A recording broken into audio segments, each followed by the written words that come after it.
Бзира Фемаз. Здравствуйте, уважаемые зрители. Абснахабар продолжает работу. И прежде чем мы перейдем к нашей беседе, я прошу вас подписаться на нас в YouTube, в Instagram, Telegram, Facebook, TikTok. И сегодня у нас в гостях Халидов Дингар Шахудинович. Добро пожаловать еще раз в нашу студию. Да. Здравствуйте. Представлю вас как кандидат философских наук и участник конференции, которая проходила в эти дни в Сухуме.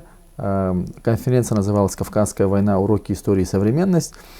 И прежде чем мы к такому большому нашему, надеюсь, диалогу перейдем, я прошу вас дать анализ, оценку прошедшей конференции. Как вы видите, в течение этих 3 дней в Абхазском университете еще и вчера было мероприятие, посвященное памяти жертвам Кавказской войны. И вот таким образом начнем нашу беседу. Добрый вечер, дорогие друзья, дорогие мои абхазцы, граждане Абхазии. Спасибо за приглашение. Мы открыто будем разговаривать, да, правильно? Всегда. Да, как всегда. Это наш формат. Да. Конференция, безусловно, очень важное мероприятие. Даже язык не поворачивается назвать ее мероприятием. Это была теплая встреча единомышленников, ученых, общественных деятелей с разных регионов России, Северного Кавказа. Приехали из Москвы с абхазскими учеными вместе. Мы обсудили целый ряд проблем, связанных с осмыслением Кавказской войны. Некоторые ее называют русской или российско-кавказская война. Но будем ориентироваться на просто Кавказская война. Значит, были очень интересные доклады, очень интересные предложения. Я попытаюсь коротко сформулировать, к чему пришли. Во-первых,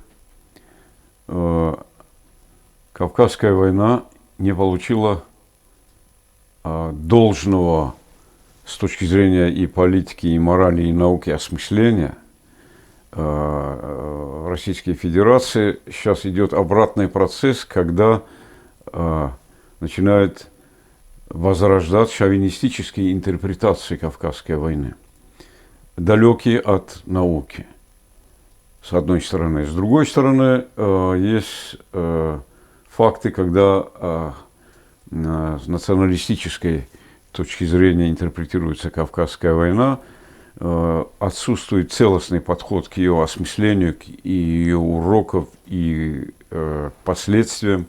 Значит, и, соответственно, принята резолюция, где четко говорится о целесообразности продолжения диалога ученых с разных позиций, и российских, русских, особенно на юге России защищаются целые диссертации, докторские и кандидатские, где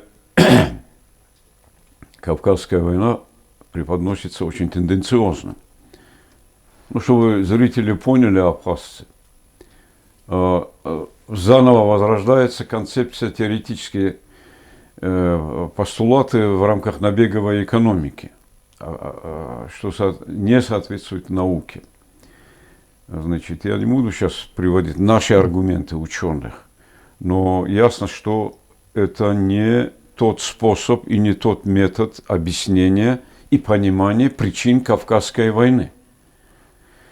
Второй момент: принята резолюция, где, согласно которой создан научно-консультативный совет во главе с президентом Академии наук Чеченской Республики Джамбулатом Валиевичем, куда вошли целый ряд ученых Северного Кавказа и Абхазии, и с Москвы тоже, который будет продолжать работу в этом направлении адекватного осмысления уроков Кавказской войны. Значит, исходя из того, что сейчас и Россия, и Абхазия, и Северный Кавказ, как часть Российской Федерации, находятся, мы стоим перед одинаковыми по характеру вызовами, когда нам брошен вызов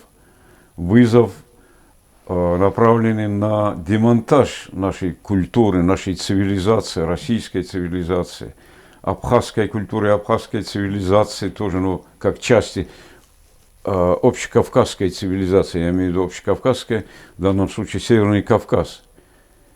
Мы осмысляли, пытались осмыслить уроки Кавказской войны с точки зрения конфликта цивилизаций, тогда очевидной в 19-м, конце 18 века, когда, с одной стороны, Российская империя сверхцентрализованная, бюрократическая, со своими интересами геополитическими, значит, а с другой стороны, такая цивилизация, кавказская цивилизация, не оформленная в виде централизованной или там федеративной или даже конфедеративной структуры, но очень даже понятная и в Абхазии, и в Дагестане, и в Чечне, и Адыгее, и в Кабарде, когда горцы Кавказа выступали как носители особенной культуры, с очень древними корнями, более древними, чем индоевропейцы. Когда горцы Кавказа защищали свой цивилизационный посыл миру, этот цивилизационный посыл в Дагестане он отражен в виде развитой горной цивилизации, с развитыми ремесленными производствами, развитой архитектурой, монументальными сооружениями, с развитой социальной организацией и уникальной такой экономикой, сочетающей в себе частная и общественная собственность, горно-долинное садоводство, в экономическом плане развитые мануфактуры и ремесла, а Западный Кавказ, чтобы не углубляться в анализ, представлял миру другой тип цивилизации, когда английские, польские, европейские исследователи и даже русские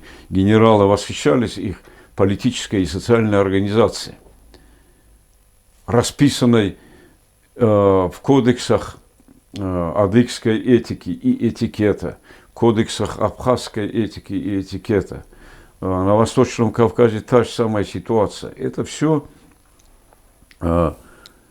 незашоренные шовинистическими представлениями и декабристы, и русские писатели, и русские генералы расписывали в терминах, где открыто выражалось восхищение. Восхищение. Начиная от Бестужева-Марлинского и кончая Львом Толстым,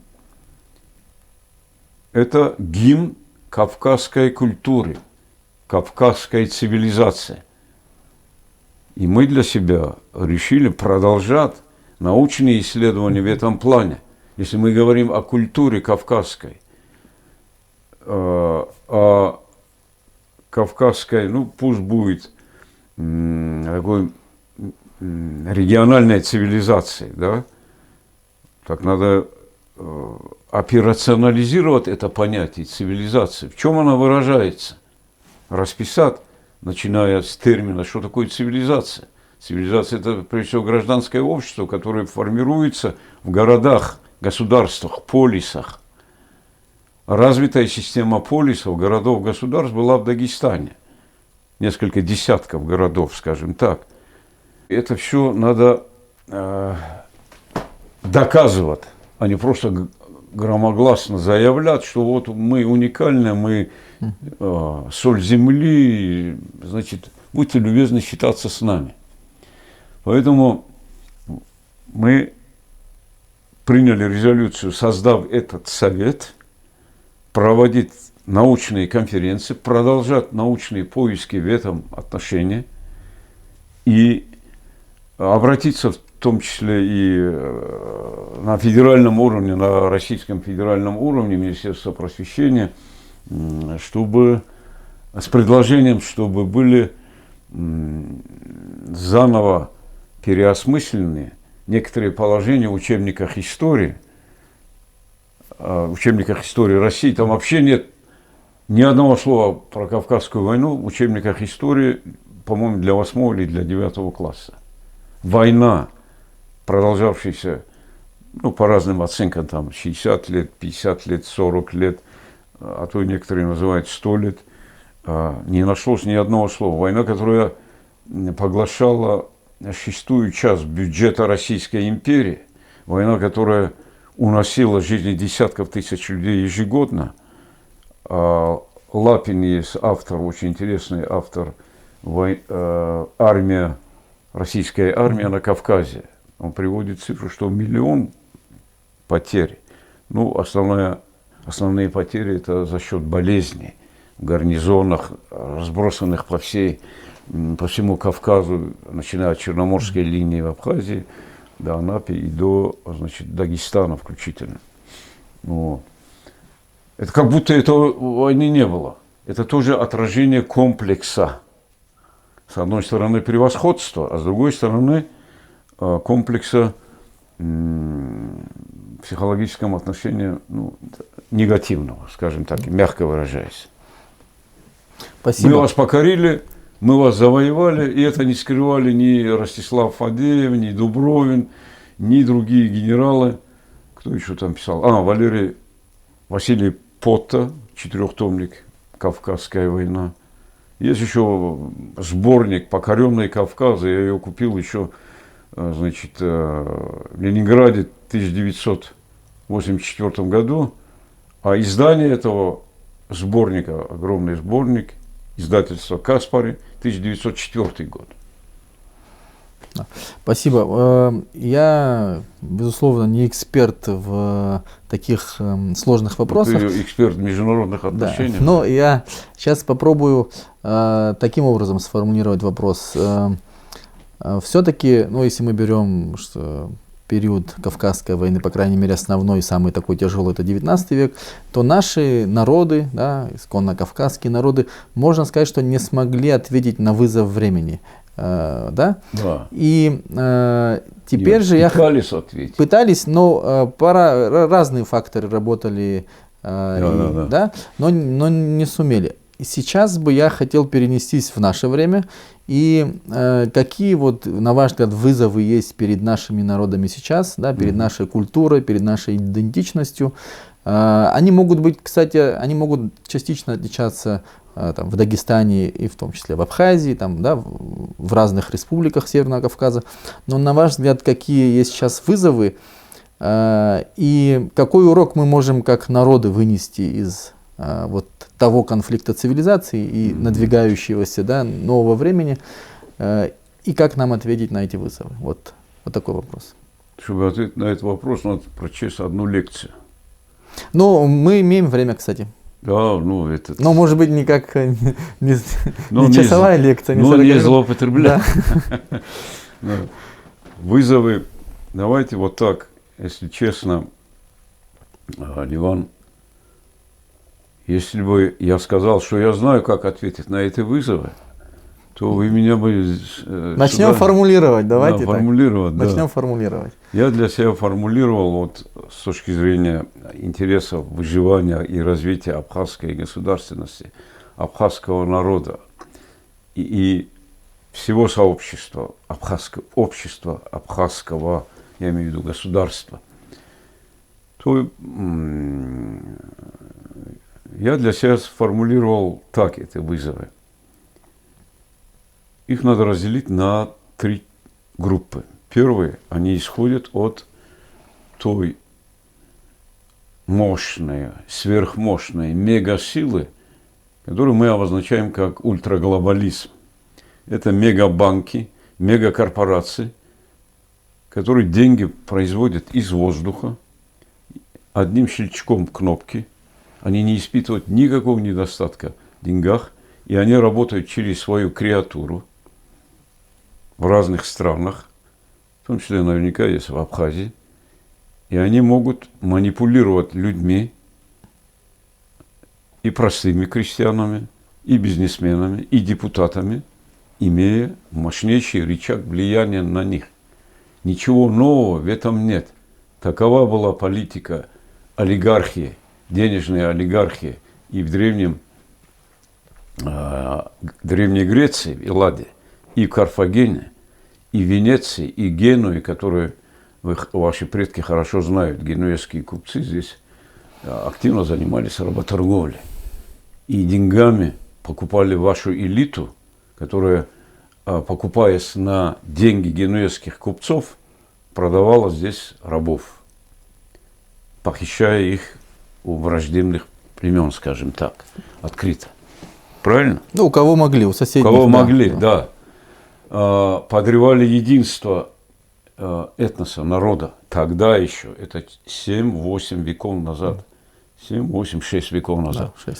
Их заменили турецкие, османские купцы вместе с английскими ростовщиками, банкирами, англичанами. Это тоже я изучил. Это трагедия, когда деньги разрушают народ, душу народа, тело народа. И это происходит через элиту. Если она такая дешевая, она не заслуживает уважения, если честно. Значит, это первый вывод. Второй. Это продолжается и сейчас тоже. Я, насколько проанализировал ситуацию, большие деньги работают на разрушение абхазской морали, абхазской этики, абхазского этикета и абхазской государственности. Наступит время, когда, используя большие деньги и слабость принципов, расхлебывать придется вашим потомкам, детям и внукам вашим. Если это делается при официальных структурах власти, которые не способны ответить на этот вызов, в терминах «вызов» они не осмысляют эту ситуацию. Им не кажется, что это вызов. Им кажется, что это есть момент, наверняка кажется, что это есть момент, который они должны использовать, руководствуясь персональными и групповыми интересами, корпоративными, партикулярными, есть термин науки. Значит, вопрос стоит о возрождении таких легитимных структур,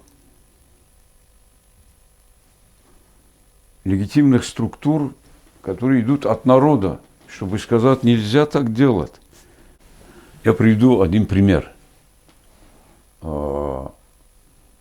10 лет назад или 8 лет назад мы проводили, я был и как советник главы, и как ученый, одной из ключевых фигур, самой ключевой фигурой при организации международной научно-практической конференции под названием «Российский Кавказ». Я пригласил ученых к себе в родной район, родное село. Там был израильский публицист и писатель Исраиль Шамир, мой, скажем так, хороший товарищ. Мы стоим на одних и тех же позициях, в основном на 90%. Он православный, а я мусульманин. Мы дружим. Я говорю, выездное заседание оргкомитета, конференция в райцентре. Он смотрит в окно и видит террасные поля, которым более 1000, а то и 2000 лет. Около 1000 гектаров террасы, одна за другой, на 1,5 километра поднимаются. Они заброшены в основном. А я помню, будучи маленьким, ходил за ишаком, когда картошку копали, кукурузу выращивали вместе с матерью, вместе с сестрой. Значит, ни один пяд земли там не оставался не обработанным. Не обработанным.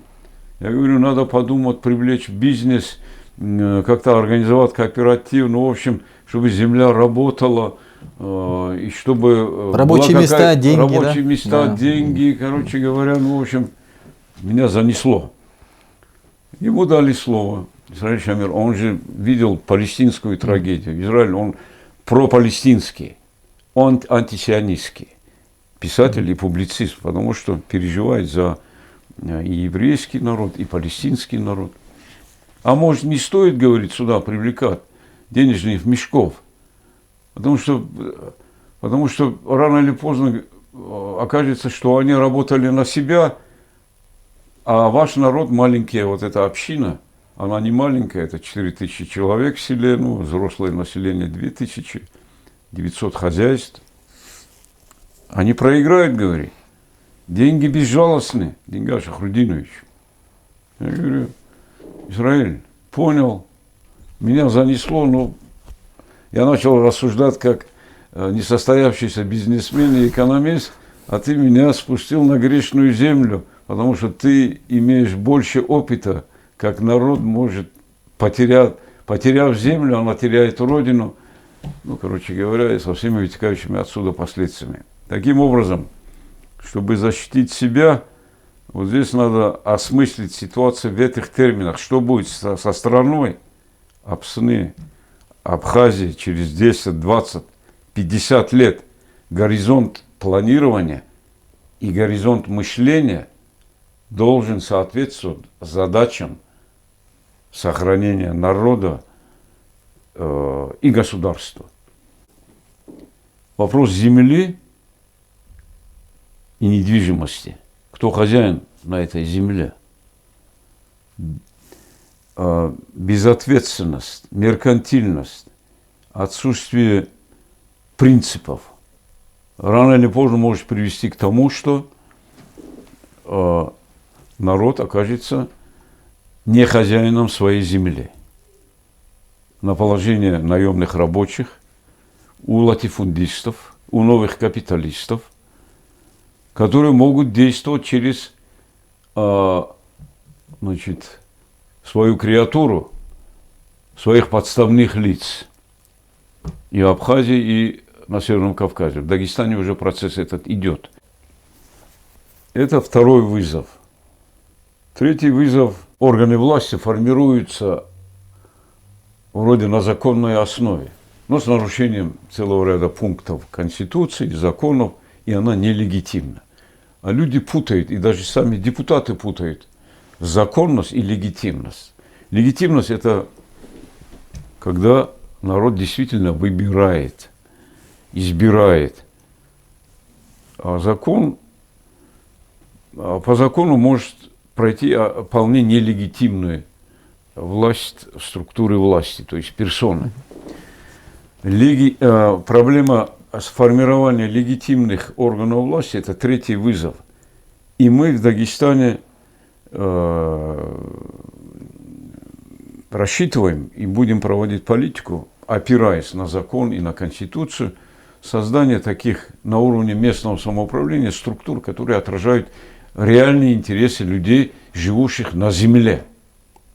То есть действующих законов и действующих структур недостаточно, чтобы к власти приходили легитимные люди, легитимные Уже группы. все привыкли к фальсификациям, к лжи, ложь стала, это как у Оруэлла, правда – это ложь, свобода – это рабство, значит, ну и так далее. У нас, я прошу прощения, у нас по Конституции, например, вот Абхазия такая президентская страна, президент может набрать 51% голосов на выборах и иметь потом 100% власти. То есть вот эти 49, которые набрали его оппонент или кто-то из его оппонентов один, неважно, он не получает никакую власть. И противоречие уже сразу на следующий день после выборов происходит. То есть вот эта легитимность, она сильно подорвана такой системой власти. Тем более в нашем обществе, где все готовы влиять и участвовать в процессе строительства общества и государства. Вот. У нас такие проблемы есть. И вопрос легитимности очень остро стоит у нас в Абхазии тоже. Поэтому, например, смена власти у нас практически не происходила без какой-либо силовой акции и так далее. То есть смене обычно предшествовал или переворот предшествовал, или какие-то другие такие эксцессы. Вот у нас вопрос легитимности тоже очень сильно. Зная вашу историю, скажу так. Ну, может быть, не лучше вас, но в достаточной мере, чтобы осмыслят ее в терминах, полезных для абхазской общественности или абхазских общественных деятелей, ученых. Возродить надо легитимные структуры власти, разработать положение об общенациональном сходе, об общенациональном съезде. Ваша социальная структура отличается от нашей социальной структуры. Положение об общенациональном сходе, общенациональном съезде и общенациональном совете абхазского народа или народов Республики Абхазии — это другое содержание должно быть, другое содержание может быть. Значит, и тот кодекс поведения, и тот кодекс, под который подписываются члены, выбранные на съезде, значит, депутаты Общенационального совета Абхазии, четко должны коррелировать с вашей исторически оправданной моралью, политическими и моральными принципами, которые вам достались в наследство от ваших предков, неся в них поправки с учетом современных вызовов. И этим вызовам надо противостоять, но умно, толково, сознанием дела, чтобы не потерять родину, чтобы не потерять будущее поколение, чтобы сохранить себя. Но выживет ли Абхазия, должна ли она опираться в этом случае на здоровые политические и научные силы России? Конечно. Но мы будем в этом плане с вами работать. Вот хочу чуть-чуть перевести тему, но она связана с событием, которое вот наша научная конференция, которая проходила. Мысль у меня такая: я могу пока считать себя молодым человеком, и надеюсь, являюсь им. Но у меня есть молодой человек. У меня всегда, вот сколько себя помню в сознательном возрасте, я всегда считал, что Абхазия и республики Северного Кавказа недостаточно контактируют друг с другом. Недостаточно связи, недостаточно в разных сферах, в зависимости от того, где я работал. Например, если я работал в молодежном комитете, то там я это чувствовал. Если я работал в правительстве, там я это видел. И сейчас, вот, находясь в гражданском обществе, здесь я тоже это ощущаю.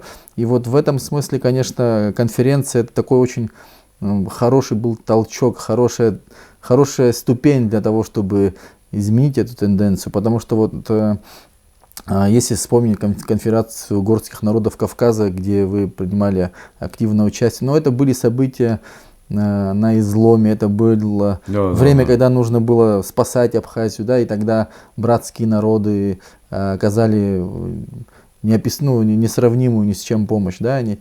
Но вот потом, уже в независимой Абхазии, в том числе в признанной Абхазии, я не вижу того количества контактов, которые, на мой взгляд, должны быть.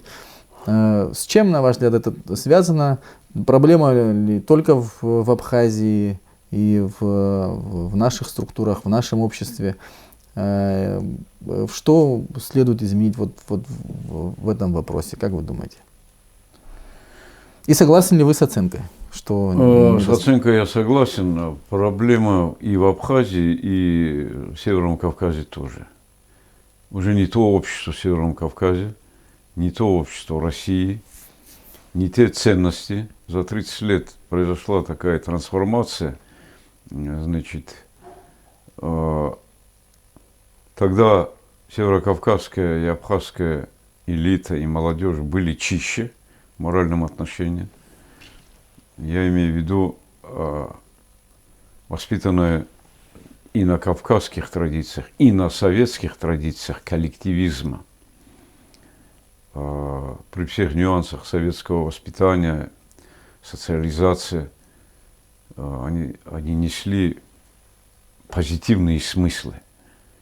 И эти позитивные смыслы наложились на позитивные элементы кавказской культуры и солидарности. Адыги вспомнили о солидарности, о этнокультурной близости, исторической, культурной, человеческой.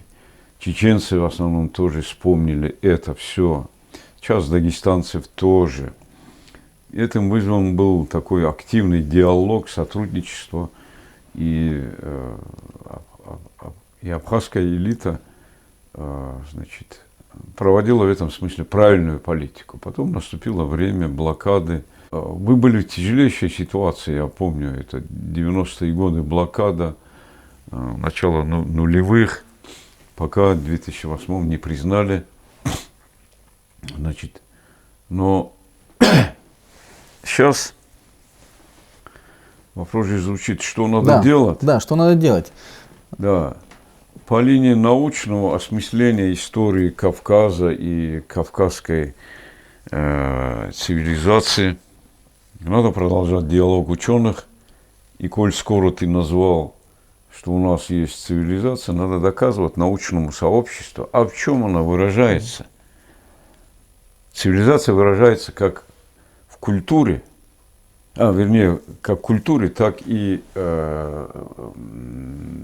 таких материальных носителях, что ли, вот, архитектуре, в смыслах, которые она несет. Я считаю, что я полностью согласен с моим покойным другом Дауром Зантария. По-моему, еще кто-то выражал это все. Покойная Сулиета Кусова из Шапсукских. Кавказ – это тот регион в мире, откуда исходит мощнейший импульс противостояния разрушительному злу, который несет вот этот субъект, не побоюсь сказать, с сатанинским началом, ультраглобалистский. Когда рушатся страны, общества, когда разрушается мораль общественная, личная, когда люди забывают свое предназначение как божественного создания, Кавказ – самый древний очаг сопротивления. И это надо все не просто там в виде интуитивных догадок представить всем, кому это интересно, прежде всего России. Надо это все изложить на бумаге, в тексте и пропагандировать, транслировать, убежденно говорить. Мы и есть те, кто способны противостоять вашим вызовам. Мы не признаем ваши ценности, ваши установки, основанные на лжи. Мы, как носители, в любом случае, честного отношения к любой проблеме, честного отношения, честного осмысления на базе науки, говорим, что вы несете народам мира ложь. Эта ложь погубит весь мир. Самые слабые звенья будут отпадать. Да. Способна на это Россия? Есть там силы определенные, которые в этом ключе рассуждают и пытаются, противостоят и пытаются поднять волну. А здесь, на Кавказе, это все мы можем сделать. По линии научной, по линии общественных структур, а постепенно подтянутся и государственные деятели. Они медленнее реагируют. Они медленно реагируют, они ревниво относятся, как правило, к общественным деятелям. Бывают общественные деятели, которые много суетятся. Значит, я их тоже классифицирую. Есть грантоеды, полезные грантоеды. Есть грантоеды не очень полезные. Есть суетливые, которые обозначают общественную деятельность и пытаются дружить, чтобы сделать государственную карьеру.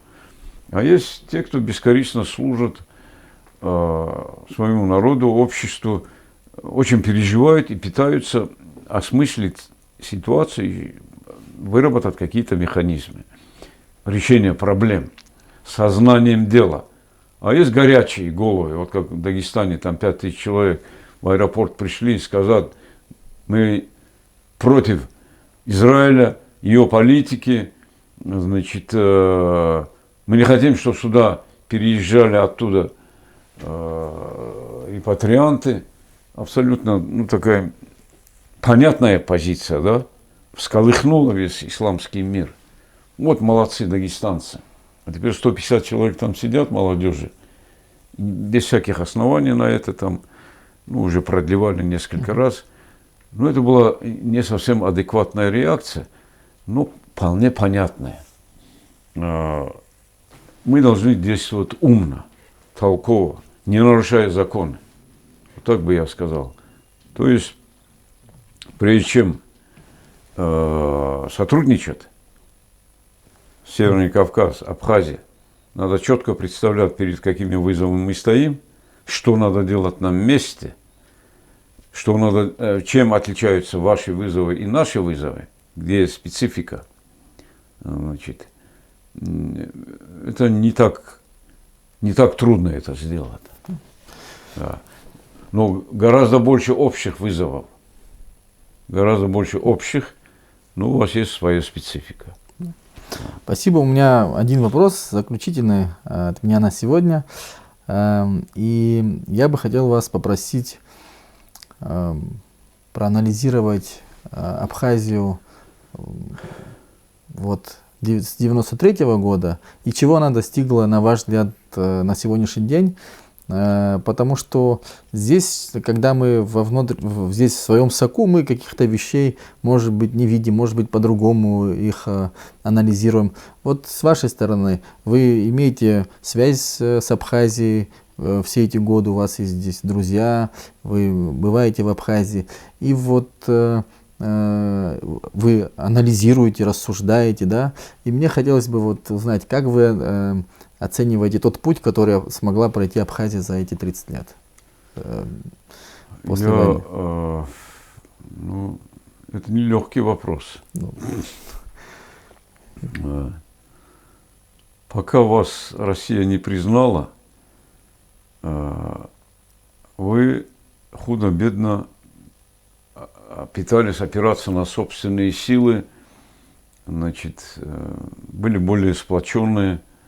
Мне так кажется. Я могу ошибиться. Я же не проводил социсследования, экспертные опросы. Иногда приезжал сюда. Но я видел, значит, больше сплоченности в абхазском обществе. В начале нулевых, 2000-е годы. После признания процесс, который связан прежде всего, ну, пусть меня правильно поймут, с определенной стороны, можно оценивать это как развращающее влияние политического признания. Да. Поддерживаю. Да, с 2008 года этот процесс постепенно стал заходить слишком далеко. И здесь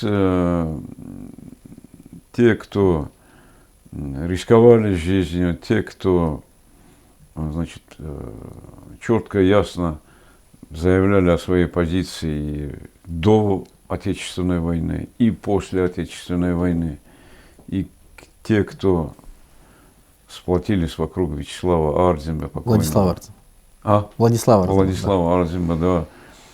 Ну, постепенно, как бы, они не то что растерялись, но уже перед ними новые вызовы. Как обезопасить Абхазию так, чтобы она сохранила суверенитет, будучи верным другом России, союзником России. Она есть верный союзник России. Но так, чтобы у определенной части элит, экономической, прежде всего, финансовой элиты России, не появился соблазн подмять под себя, значит, Абхазию. 200 с лишним километров Черноморского побережья, да? Ну да, 200 тысяч, это же лакомый кусок. Это, если перевести на деньги, это называется, на языке экономики, это инвестиционный потенциал, инвестиционный ресурс. сейчас я скажу, инвестиционный потенциал. Экономисты, особенно англичане, мастаки в этом деле оценивают инвестиционный потенциал территории с точки зрения логистики, с точки зрения плодородия, с точки зрения тех ресурсов, которые под землей, с точки зрения туристического потенциала и так далее. Это огромный потенциал. Может быть, в Дагестане это оценивают сейчас 1 триллион с лишним рублей, но если умно подойти и весь наш потенциал подсчитать, я уверен, что он потянет и на 5 триллионов рублей. Я буду делать в Институте социально-экономических исследований Дагестанского научного центра Российской академии наук доклад. У меня там большой доклад. Он называется «Экономика, политика и управление в Дагестане. Опыт междисциплинарного анализа» с точки зрения социологии, политологии, истории и футурологии. 2 доклада будет. Так вот, в Абхазии, значит, соблазн у этих сил очень велик, и они действуют через своих людей, ну, в политических кругах, правительства, возможно, и администрации. Возможно, я не знаю.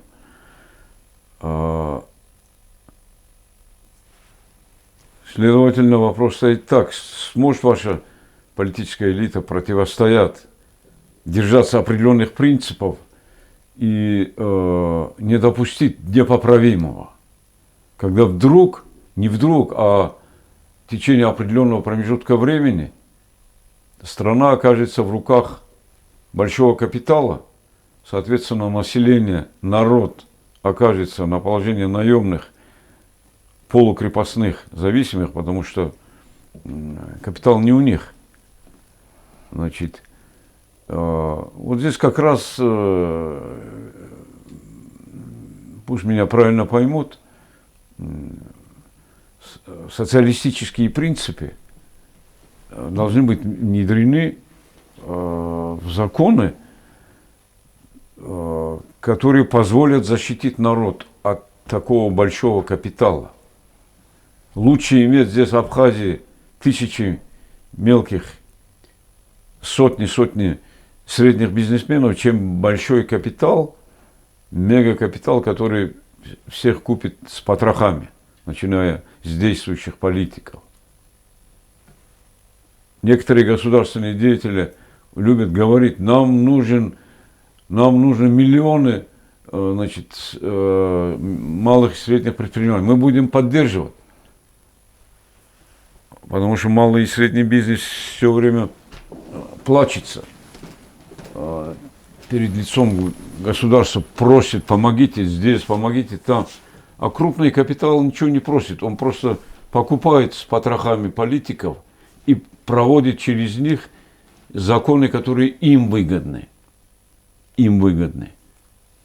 Это не просто российская особенность, это мировая особенность. Глобальная болезнь. Это в глобальных масштабах. Но Абхазия не в безвоздушном пространстве живет.